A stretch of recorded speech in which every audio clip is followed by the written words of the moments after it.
Hi guys, welcome back to my channel, and for those of you that are new, my name is Marissa, also known as Homemaking with Marissa.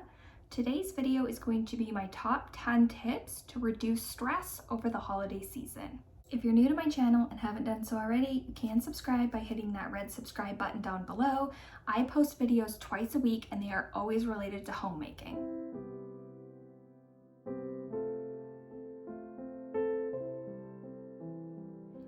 My first tip is to create a budget. We are going to be focusing on not going into debt this holiday season.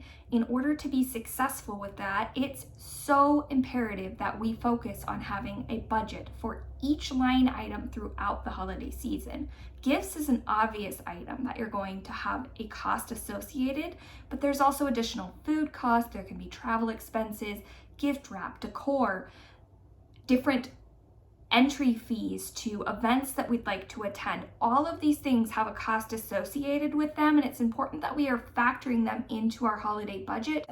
This year, I am introducing a Christmas planner into our holiday. We are going to be using this planner throughout the season. I do like that it has a specific area outlined here where you can put different holiday budget planning items. You can put an item, a budget, and then what you actually ended up spending. I do think that this will not only be helpful this year, but to track in future years other expenses that maybe I hadn't thought of initially.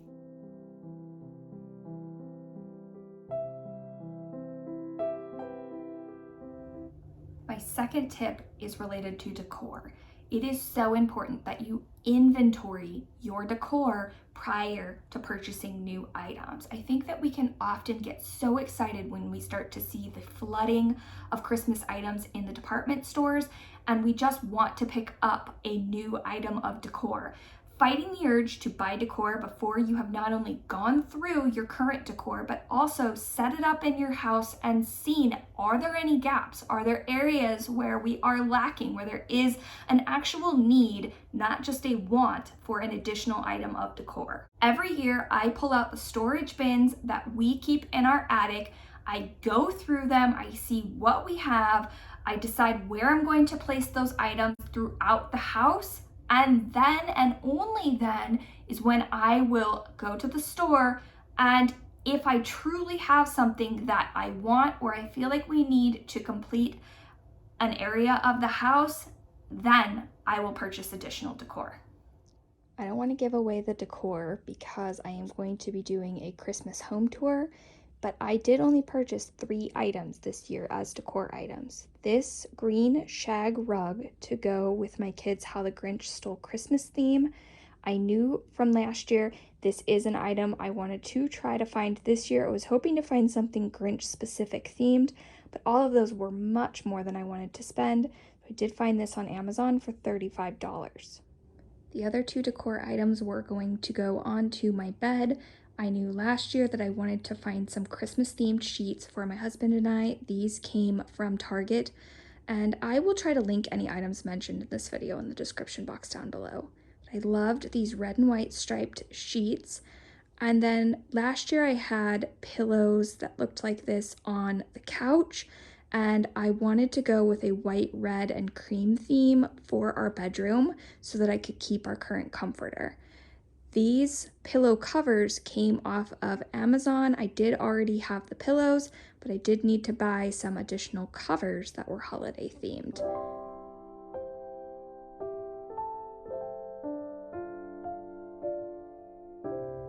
My third tip is to focus on your Christmas card early.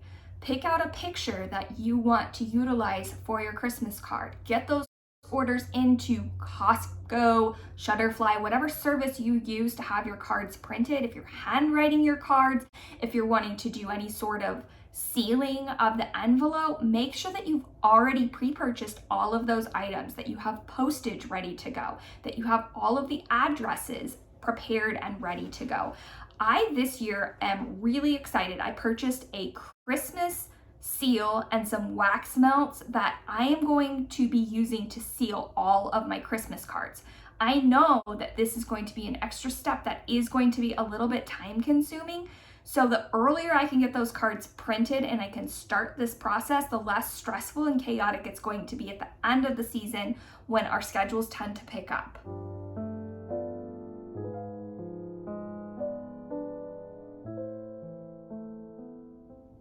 My fourth tip is to really prioritize the traditions. If there are things that are important to your family that you do every year, whether that's go drive around and look at Christmas lights.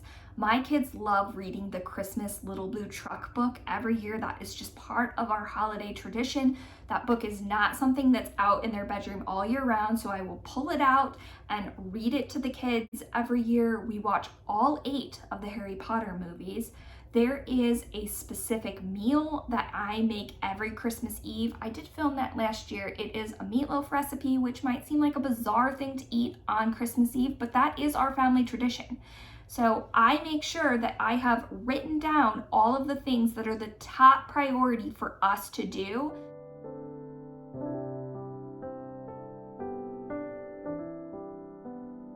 Number 5 is gifts.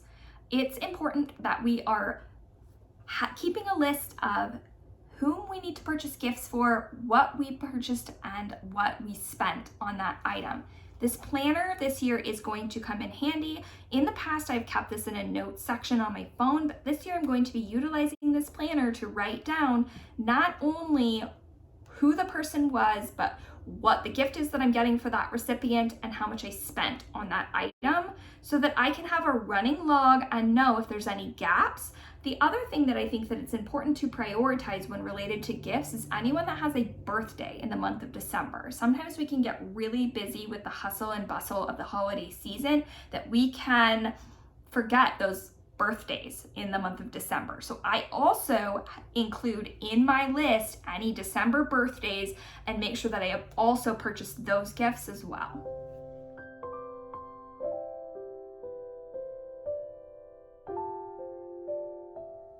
Number 6 is to be thinking about food dishes that you can take to events.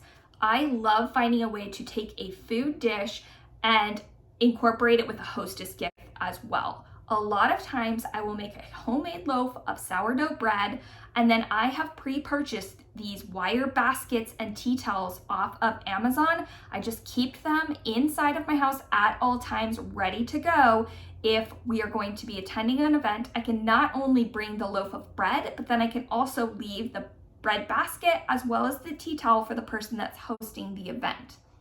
I also have done deviled eggs before and then purchased a ceramic deviled egg holder. I talked in my recent gift guide about buying a pie dish. You could make a pie, you could make a quiche, and then just leave behind the dish as a hostess gift.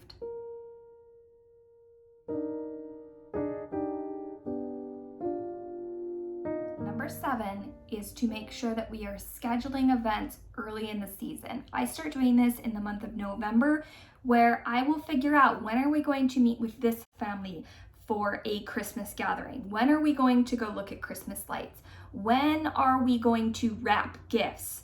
And I try to keep, this year I'm going to be keeping it in this planner. I will be keeping track of all of the things that are scheduled throughout the holiday season to make sure that we're not missing anything or that we are not stressed trying to meet with a bunch of different families at the end of the holiday season. By planning early, you can make sure that everything is really seamless and you're not having that set of circumstances where you're bouncing from house to house to house at the end of the season, trying to make sure that you are able to exchange gifts and see each family member. There's a section at the end of this book that talks about favorite memories. It is so important that we do not overschedule at the holiday season. At the end of the year, sometimes I think that we can feel so depleted with all of the running around and different things that we tried to cram all into one month. At the end of the season, I think it's really important to reflect. Was this a memory that was something that you're going to cherish for years to come, or were you really just checking a box? And if you found that you were just checking a box, it's important to say no to certain events. If it's going to be too chaotic and it's going to really damper the holiday spirit and affect the overall mood of the family at the holiday season, just say no. There is no obligation to say yes to every single event that you're invited to.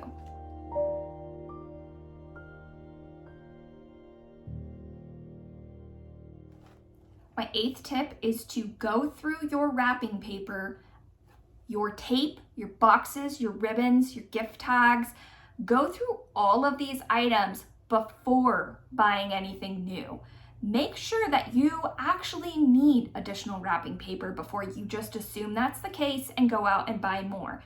I have a separate caddy where I store all of my gift wrapping supplies. Sometimes it can get a little bit chaotic throughout the year, so I do take the time at Christmas to go through this bin, figure out what I have, reorganize it, and make sure that it is ready to go when it's time to wrap our gifts.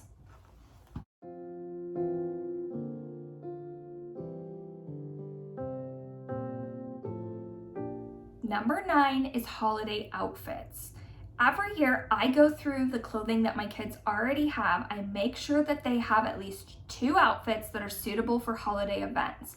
One of them I like to make sure is kind of fun, casual. If we have an event where we're going to a family member's house, we know that the kids are going to be outside playing, something that's seasonally festive, but also warm and comfortable enough for the kids to be able to go outside and play. This year, I am using some sweaters that came from Hannah Anderson, a pair of jeans, and a coordinating pair of rain boots. I also make sure that each of the children has a slightly dressier outfit. Now, we don't go to any super formal events with the kids throughout the holiday season, so this doesn't need to be over the top. I still want my kids to be comfortable, but I do like to have coordinating outfits. This year, I'm using a striped sweater, a pair of khaki pants, and then a pair of winter or fall seasonal boots that the kids can still not be worried about getting dirty. They can go outside if they need to, but they also look presentable and they're ready for the holiday season. I do not want to be scrambling at the last minute trying to figure out what my kids are going to wear before leaving for an event.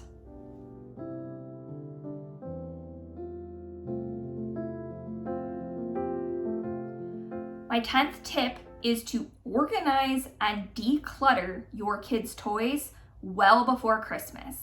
You are going to be bringing in a lot of new toys, a lot of new exciting items for the kids, and there is a very high probability that there are toys in that bedroom or in your game room that kids are not playing with. Go through, figure out what items do my kids actually play with, and I like to make sure that we have a couple of bins that are just empty. There's nothing in them and they are already ready to go for new items coming into the house.